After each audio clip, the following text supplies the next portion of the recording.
Ibu Bapa, saudara-saudari, umat yang terkasih, bacaan-bacaan liturgi Kamis Putih ini menceritakan tentang pesta Paskah, perayaan Paskah, perayaan besar, paling besar dalam satu tahun tradisi bangsa Israel. Awal mulanya perayaan ini seperti kita dengar dari bacaan pertama, mengenang atau memperingati Tuhan membebaskan bangsa itu dari perbudakan di Mesir. Dalam perkembangannya, ketika bangsa Israel telah menetap di tanah terjanji, perayaan ini mengungkapkan syukur juga atas berkat Tuhan lewat hasil kerja, hasil panen, jerih payah mereka. Setiap tahun bangsa itu merayakannya. Satu hal yang menarik dalam tradisi bangsa Israel merayakan Paskah itu cerita turun-temurun diwariskan kepada anak-anak.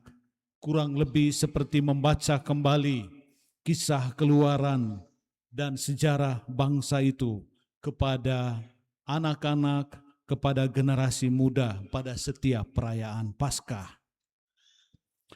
Dalam bacaan kedua kita mendengar Rasul Paulus menceritakan perjamuan Paskah, perjamuan malam terakhir para murid dan Tuhan Yesus.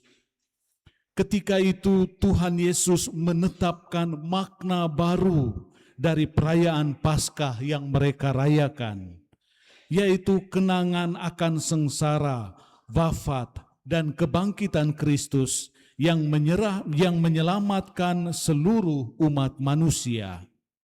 Tidak lagi bangsa tertentu, tetapi menjangkau seluruh umat manusia. Kurban perjanjian baru. Dalam kurban Paskah perjanjian baru itu, Kristus menjadi imam agung yang mempersembahkan korban. Dia yang membawa kurban, tetapi sekaligus ia menjadi anak domba yang dikurbankan. Kurbannya satu kali untuk selama-lamanya. Itulah Paskah perjanjian baru kita.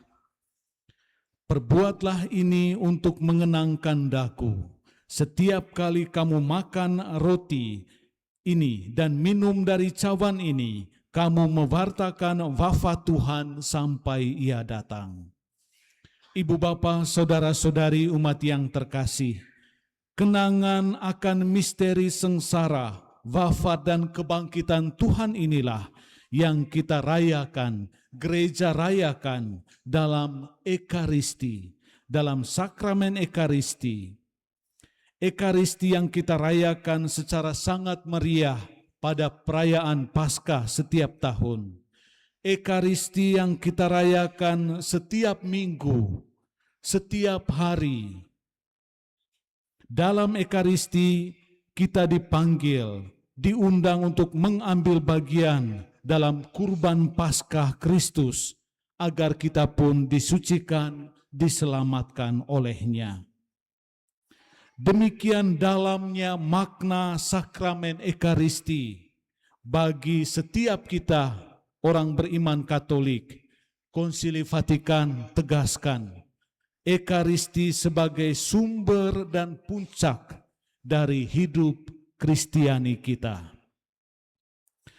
Sebagai sumber dalam Ekaristi mengalirlah rahmat Tuhan, keselamatan Tuhan bagi setiap kita umat beriman yang merayakannya.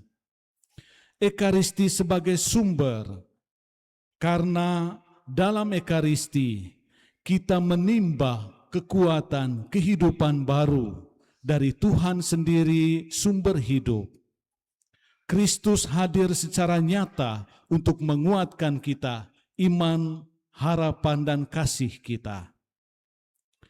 Sebagai puncak, Ekaristi itu menjadi puncak karena seluruh aktivitas gereja diarahkan kepada perayaan ini.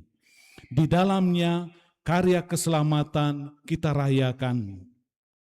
Ekaristi menjadi puncak dari ibadah-ibadah gereja, menjadi tindakan tertinggi dari ibadat gereja untuk memuliakan Allah Bapa melalui Kristus dan Roh-Nya. Dalam Kristus, dalam Ekaristi, kita mengenangkan kembali Kristus yang mengorbankan diri, memberi dirinya karena mengasihi, mencintai kita, umat Allah.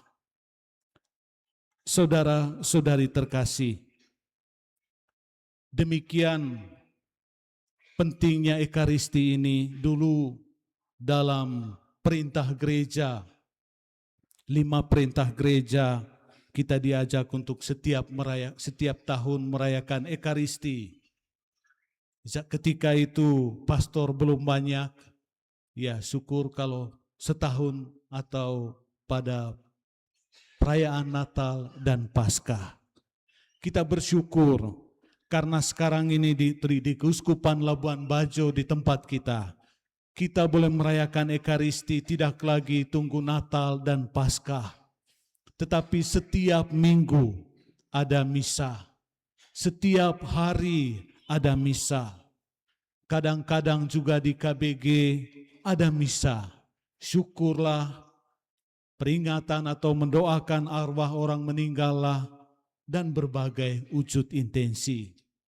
Beberapa kali pun saya dipanggil, diminta untuk merayakan Ekaristi dalam keluarga-keluarga kecil. Ya, bersyukur kepada Tuhan atas rahmat dan berkat Tuhan. Konon pada suatu saat ada seorang pelukis mau membuat lukisan perjamuan malam terakhir ini.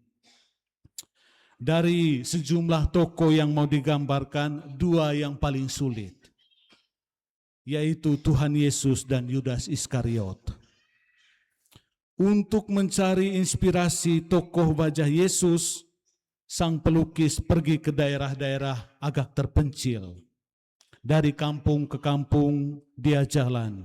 Sampai di satu kampung, ia bertemu dengan seorang pemuda ganteng, rupawan, teduh wajahnya. Saya tidak tahu yang di depan ini.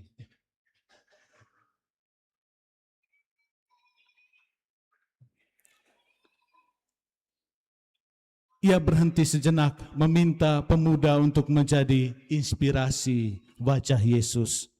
Dia sangat bahagia, senang sekali. Maka dia pun duduk dan sang pelukis melukis wajah Yesus dalam perjamuan terakhir. Selesai melukis, ia pun pulang. Kemudian ia mencari inspirasi wajah Yudas Iskariot. Ya. Tetapi dalam perjalanan ia mendapat tawaran pekerjaan lain. Ia pergi ke tempat lain karena jasanya diminta untuk membuat patung. Proyek yang cukup lama, 10 tahun berlalu baru selesai. Dan baru ia ingat lukisan malam perjamuan terakhir. Ia mulai lagi dan melanjutkan melukis wajah Yudas Iskariot. Untuk itu dia mengunjungi penjara-penjara para penjahat kelas kakap. Sampai di satu koridor penjara, ia melihat pemuda. Ya, matanya merah, wajahnya sangar. Atas seizin penjaga penjara, dia ingin bertemu dan melukis orang itu. Dengan jujur dia sampaikan bahwa dia ingin melukis wajah Yudas Iskariot dalam perjamuan malam terakhir. Dia duduk dengan tenang, melukis hingga selesai. Sang pemuda yang sangar mengatakan dengan nada lirih, sesungguhnya beberapa tahun lalu dia sendirilah yang dilukis menjadi inspirasi sebagai wajah Yesus.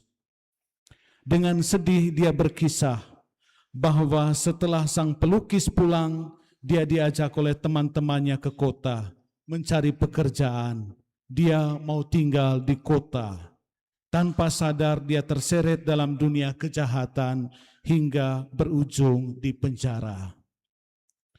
Saudara-saudari, ibu bapa umat yang terkasih, perayaan Kamis Putih mengajak kita untuk kembali membaharui komitmen sebagai orang beriman, sebagai murid Kristus dengan mencintai Ekaristi, sumber dan puncak kehidupan iman Kristiani kita. Di tengah kesibukan berbagai urusan duniawi, pekerjaan, kesibukan lainnya, kiranya Ekaristi tetap menjadi oase setiap hari atau setiap minggu. Ya, jangan lagi tunggu setiap setahun atau 2 kali setahun. Ya, nanti mukanya tambah buruk seperti yang dilukiskan tadi. Kesegaran hidup itu yang kita timba dari Ekaristi, kiranya membuat kita senantiasa memancarkan wajah Kristus dalam setiap perbuatan baik kepada diri kita sendiri, kepada keluarga dan sesama, kepada alam lingkungan kita. Amin.